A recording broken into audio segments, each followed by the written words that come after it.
అందరికీ నమస్కారం. ఈ వీడియోలో మనం thinking fast and slow book నుంచి నేను నేర్చుకున్న కొన్ని విషయాలు మీతో పంచుకోదలుచుకున్నాను. యాక్చువల్‌గా ఈ బుక్ ఏంటంటే ఓవరాల్‌గా మన మైండ్ ఫంక్షనింగ్ ఎలా అవుతుంది? అంటే మన మైండ్ ఎలా వర్క్ అవుతుంది అన్న దాని మీద ఫోకస్డ్ ఉంటది ఎక్కువ. దీనికోసం రచయిత ఏంటంటే మనందరం చిన్నప్పటి నుంచి అనుకునేవే పెద్ద మెదడు, చిన్న మెదడు అని ఈ 2 ఎగ్జాంపుల్ ఈ రెండిటి చుట్టే నేను చదివిన చాప్టర్స్ ఇప్పటి మట్టికి తిరిగినాయి అన్నట్టు.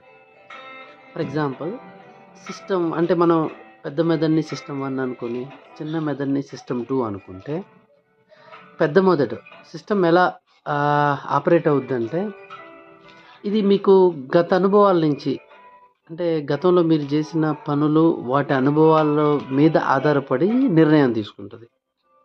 అంటే ఫర్ ఎగ్జాంపుల్ మనం చిన్నప్పటి నుంచి చాలామంది ఐస్ క్రీమ్ తిన్నప్పుడు దాని టేస్ట్ ఎలా ఉంటది అనేది మనకు తెలుసు కాబట్టి ఆబ్వియస్‌గా ఐస్ క్రీమ్ చూడగానే అదే టేస్ట్ ఉంటదన్న ఎక్స్‌పెక్టేషన్ మనకుంటది.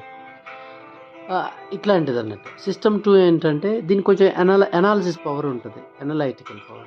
అంటే మనం ఎప్పుడైతే ఆలోచించి కొన్ని పనులు చేస్తామో, ఆ పనులన్నీ గూడా సిస్టమ్ 2 అంటే మన భాషలో చిన్నప్పటి నుంచి ఉన్న భాషలో చెప్పాలంటే చిన్న మెదడు.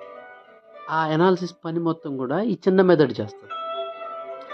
ఈ 2 ఫంక్షనింగ్ ఇలా ఉంటదన్నట్టు. అంటే మీరు తొందరగా నిర్ణయం తీసుకునే నిర్ణయాలు గత అనుభవాల మీద ఆధారపడేవి అన్ని సిస్టమ్ 1. బాగా ఆలోచించిన నిర్ణయాలు, చాలా అనాలిసిస్ అవసరం. చాలా స్టాట్స్‌ని గానీ, చాలా డేటాని గానీ మనం రెఫర్ చేయాలి. కొంచెం దీనికి థింకింగ్ అవసరం అనుకున్న నిర్ణయాలన్నిటిని గూడా సిస్టమ్ 2 తీసుకొని సిస్టమ్ 1కి ప్రాసెస్ చేస్తది. ఇది ఈ వీడియోలో ఇంతటితో నెక్స్ట్ వీడియోలో చూద్దాం.